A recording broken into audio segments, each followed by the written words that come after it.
É sempre bom lembrarmos de que é feito o pão, porque na Eucaristia nós o trazemos junto com o vinho. Ambos, quando rezamos a oração do ofertório, bendito sejais, Senhor Deus do Universo, pelo pão que recebemos de vossa bondade, fruto da terra e do trabalho humano que agora vos apresentamos e para nós vai se tornar pão da vida. E a oração também se repete quando nós falamos do vinho. Mas o que há no pão? Primeiro, algo que só Deus pode dar. Tanto no pão como no vinho, a semente que nós as encontramos é dom de Deus. E por mais que nós queiramos modificar, adentrar na criação, esses dons estão aí, antes mesmo que a ciência se desenvolvesse. Se a ciência tivesse alcançado tal grau de resolução das coisas, por exemplo, já teríamos inventado a água, estaríamos ganhando muito dinheiro. Todos nós sabemos o que é feito a água. 2 de hidrogênio e 1 de oxigênio. Por que a gente não bate isso no liquidificador e começa a vender água? Então, há um dom que só Deus pode dar. E assim no pão e no vinho, a semente que produzem os frutos do trigo e da uva, só Deus pode dar. No entanto, à medida que a gente reza, bendito sejais, Senhor Deus do Universo, a gente diz, pelo pão que recebemos em vossas mãos, fruto da terra e do trabalho humano. Então, há no pedaço de pão e no pouco de vinho o trabalho humano, a participação das pessoas, nós. Ou seja, alguém precisou semear, alguém colheu, alguém produziu, alguém nos trouxe, nós que aqui estamos adquirimos para que pudéssemos chegar à Santa Missa. Então, no pedaço de pão, a Deus em primeiro lugar e participação humana. Então, assim, os dons que trazemos ao altar, pão e vinho, é uma mistura de Deus com a nossa humanidade. Portanto, quando a gente comunga, não é que a gente só restaura a nossa comunhão com Deus, mas também com as pessoas. No pedaço de pão, a gente se torna mais humano. E depois, esse pão, quando colocado à mesa, ganha mais sabor. Porque à mesa, quando sentamos para comer com alguém, tudo se transforma. Tão ruim é chegar tarde em casa, as coisas já estarem sob o fogão ou dentro da geladeira e alguém diz, pode esquentar. Mas é tão saboroso se alguém diz assim, vou sentar com você. Então o sabor das coisas está quando a gente também divide a vida. Então, por isso que, sabiamente, a missa é um pouquinho de nossa casa. Aqui trazemos os dons, a mesa posta, o pão que se parte, nós aqui assentados, nossa vida que se transforma. Então, tudo isso ganha um grande sabor. E aí, então, entendemos quando Jesus diz no Evangelho, dá-lhes vós mesmos de comer. O que Jesus está dizendo? Não só nos alimentemos aqui do altar de Deus, mas que a gente, alimentado de Deus, de humanidade, possamos sair pelo mundo e que as pessoas possam receber de nós graças, bênçãos. Temos o dever de tornar o mundo mais belo e mais saboroso.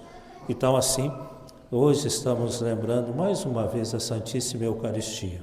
Há 60 dias atrás, nós estávamos na Páscoa e na quinta-feira que antecedeu, nós estávamos rezando exatamente a instituição da Eucaristia, lembrando que Cristo quis deixar para nós, Ele mesmo, no sinal do pão e do vinho, do corpo e sangue de Cristo.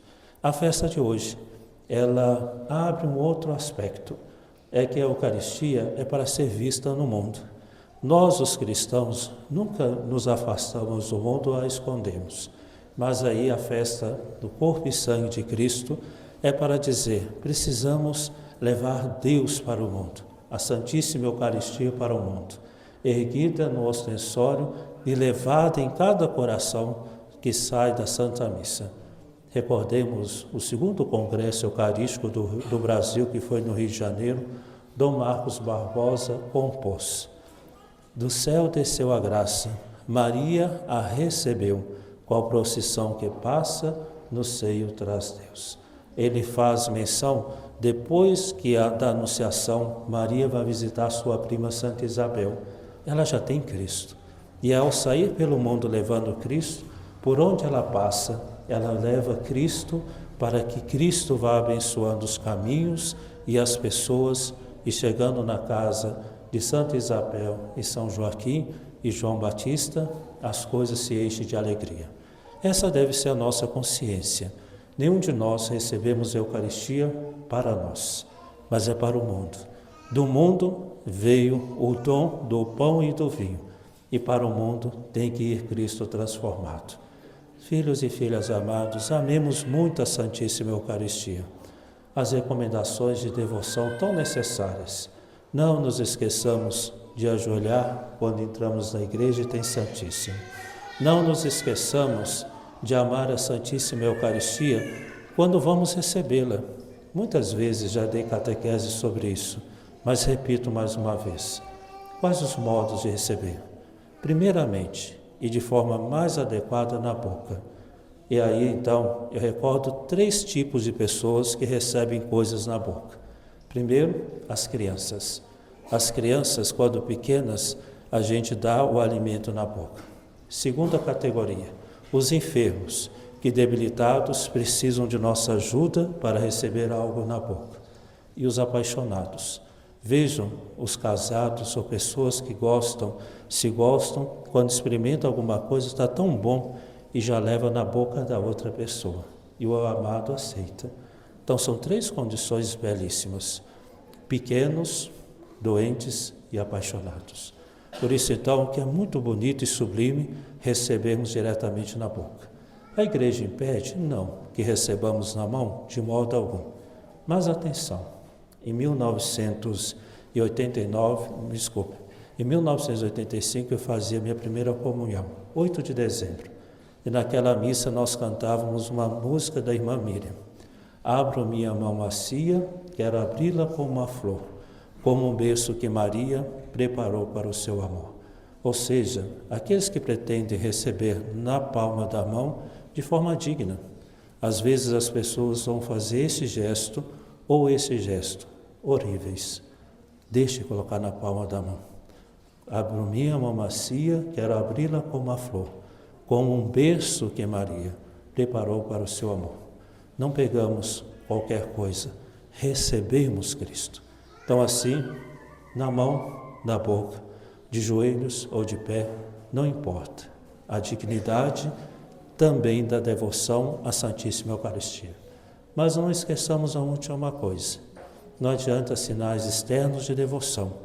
Se me falta confissão, se há muito tempo não me confesso, se eu não tenho vida de oração, se eu não ajudo a ninguém com caridade, esses gestos se tornam hipócritas, seja na mão ou na boca.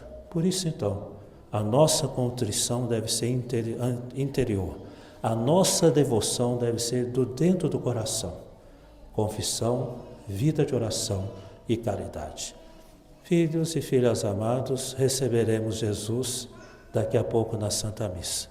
E hoje, mais do que todos os outros dias, sejamos diferentes ao terminar a missa, como Maria, levando Cristo para o mundo. E aonde chegarmos, sermos a bênção de Cristo, presente na Eucaristia em nós e vivo no meio do mundo.